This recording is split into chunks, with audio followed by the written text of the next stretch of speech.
یمن کا بادشاہ کتاب المستطرف اور حجت اللہ علی العالمین اور تاریخ ابن عساکر میں ہے کہ حضور صلی اللہ علیہ وسلم سے 1000 سال پیشتر یمن کا بادشاہ تبع اول حمیری تھا۔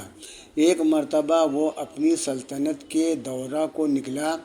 12,000 عالم اور حکیم اور 1,32,000 سوار اور 1,13,000 پیادہ اپنے ہمراہ لیے، اور اس شان سے نکلا کہ جہاں بھی پہنچتا اس کی شان و شوکت شاہی دیکھ کر مخلوق خدا چاروں طرف سے نظارہ کو جمع ہو جاتی تھی۔ یہ بادشاہ جب دورہ کرتا ہوا مکہ معظمہ پہنچا تو اہل مکہ سے کوئی اسے دیکھنے نہ آیا۔ بادشاہ حیران ہوا اور اپنے وزیر اعظم سے اس کی وجہ پوچھی تو اس نے بتایا کہ اس شہر میں ایک گھر ہے جسے بیت اللہ کہتے ہیں، اس کی اور اس کے خادموں کی جو یہاں کے باشندے ہیں تمام لوگ بے حد تعظیم کرتے ہیں، اور جتنا آپ کا لشکر ہے اس سے کہیں زیادہ دور و نزدیک کے لوگ اس گھر کی زیارت کو آتے ہیں اور یہاں کے باشندوں کی خدمت کر کے چلے جاتے ہیں، پھر آپ کا لشکر ان کے خیال میں کیوں آئے؟ یہ سن کر بادشاہ کو غصہ آیا اور قسم کھا کر کہنے لگا کہ میں اس گھر کو کھدوا دوں گا اور یہاں کے باشندوں کو قتل کروا دوں گا۔ یہ کہنا تھا کہ بادشاہ کے ناک، منہ اور آنکھوں سے خون بہنا شروع ہو گیا اور ایسا بدبودار مادہ بہنے لگا کہ اس کے پاس بیٹھنے کی بھی کسی کو طاقت نہ رہی۔ اس مرض کا علاج کیا گیا مگر افاقہ نہ ہوا۔ شام کے وقت بادشاہ کے ہمراہی علماء میں سے ایک عالم ربانی تشریف لائے اور نبض دیکھ کر فرمایا مرض آسمانی ہے اور علاج زمین کا ہو رہا ہے۔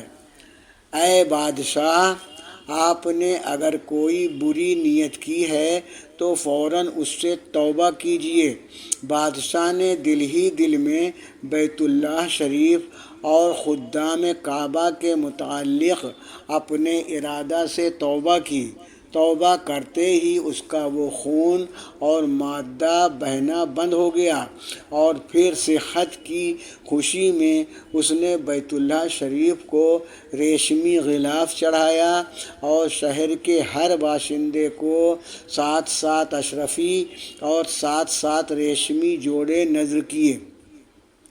پھر یہاں سے چل کر جب مدینہ منورہ پہنچا تو ہمراہی علماء نے جو کتب سماویہ یعنی آسمانی کتابوں کے عالم تھے وہاں کی مٹی کو سونگھا اور کنکریوں کو دیکھا، اور نبی آخر الزماں کی ہجرت گاہ کی جو علامتیں انہوں نے پڑھی تھیں ان کے مطابق اس سرزمین کو پایا تو باہم عہد کر لیا کہ ہم یہاں ہی مر جائیں گے مگر اس سرزمین کو نہ چھوڑیں گے۔ اگر ہماری قسمت نے یاوری کی تو کبھی نہ کبھی جب نبی آخر الزماں صلی اللہ علیہ وسلم تشریف لائیں گے ہمیں بھی زیارت کا شرف حاصل ہو جائے گا، ورنہ قبروں پر تو ضرور ہی کبھی نہ کبھی ان کی جوتیوں کی مقدس خاک اڑ کر پڑ جائے گی جو ہماری نجات کے لیے کافی ہے۔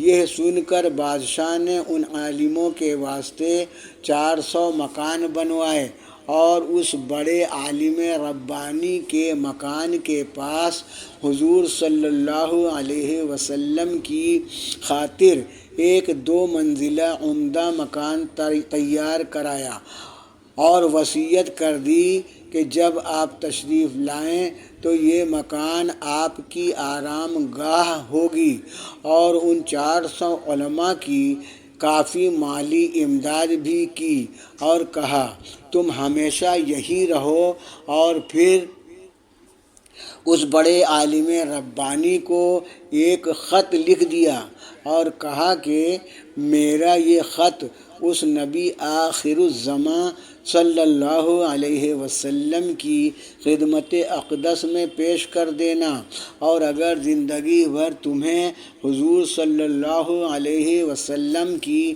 زیارت کا موقع نہ ملے تو اپنی اولاد کو وصیت کر دینا کہ نسلاً بعد نسل میرا یہ خط محفوظ رکھیں، حتیٰ کہ سرکار ابد قرار صلی اللہ علیہ وسلم کی خدمت میں پیش کیا جائے۔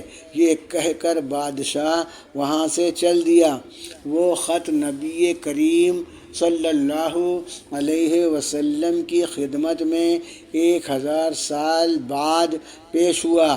کیسے ہوا اور خط میں کیا لکھا تھا سنیے اور عظمت مصطفیٰ صلی اللہ علیہ وسلم کا اعتراف فرمائیے۔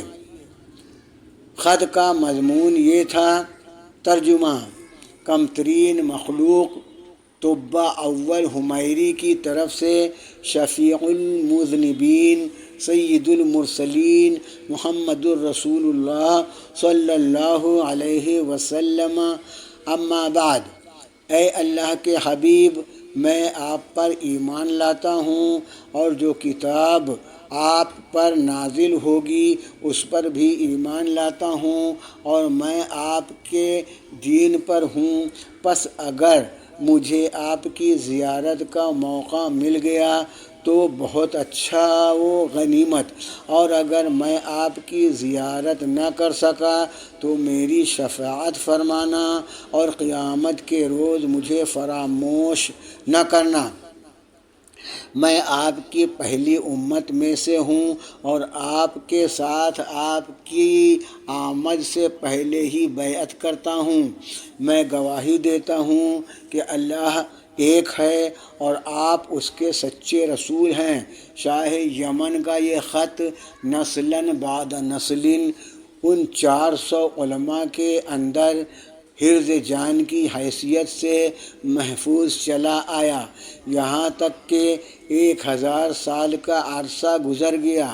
ان علماء کی اولاد اس کثرت سے بڑھی کہ مدینہ کی آبادی میں کئی گنا اضافہ ہو گیا، اور یہ خط دست بدست مع وصیت کے اس بڑے عالم ربانی کی اولاد میں سے حضرت ابو ایوب انصاری رضی اللہ عنہ کے پاس پہنچا، اور آپ نے وہ خط اپنے غلام خاص ابو لیلہ کی تحویل میں رکھا، اور جب حضور صلی اللہ علیہ وسلم مکہ معظمہ سے ہجرت فرما کر مدینہ منورہ پہنچے اور مدینہ منورہ کی الوداعی گھاٹی ثنیات کی گھاٹیوں سے آپ کی اونٹنی نمودار ہوئی، اور مدینہ کے خوش نصیب لوگ محبوب خدا کا استقبال کرنے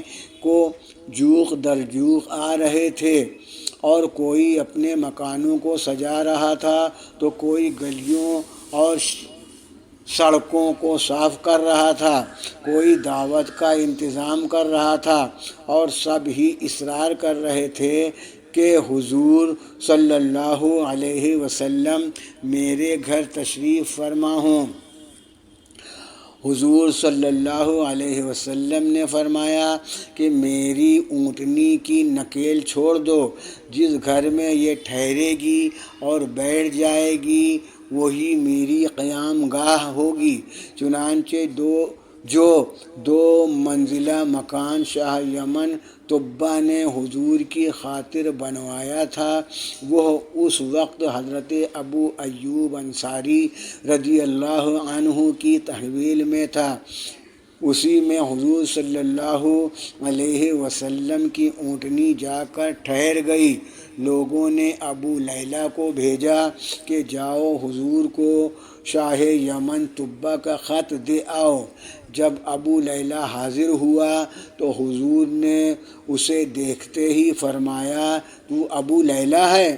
یہ سن کر ابو لیلہ حیران ہو گیا۔ حضور نے پھر فرمایا میں محمد الرسول اللہ ہوں، شاہ یمن کا۔ جو میرا خط تمہارے پاس ہے لاؤ وہ مجھے دو۔ چنانچہ ابو لیلہ نے وہ خط دیا اور حضور نے پڑھ کر فرمایا صالح بھائی طبہ کو آفرین و شاباش ہے۔ میزان الادیان صفحہ 171۔ سبق: ہمارے حضور صلی اللہ علیہ وسلم کا ہر زمانے میں چرچا رہا اور خوش قسمت افراد نے ہر دور میں حضور سے فیض پایا، اور صلی اللہ علیہ وسلم اگلی پچھلی تمام باتیں جانتے ہیں۔ اور یہ بھی معلوم ہوا کہ حضور صلی اللہ علیہ وسلم کی آمد کی خوشی میں مکانات اور بازاروں کو سجانا اور مزین کرنا صحابہ کرام کی سنت ہے۔ پھر اگر آج حضور کی آمد کی خوشی میں بازاروں کو سجایا جائے، گھروں کو مزین کیا جائے اور جلوس نکالا جائے تو اسے بدعت کہنے والا خود کیوں بدعتی نہ ہوگا؟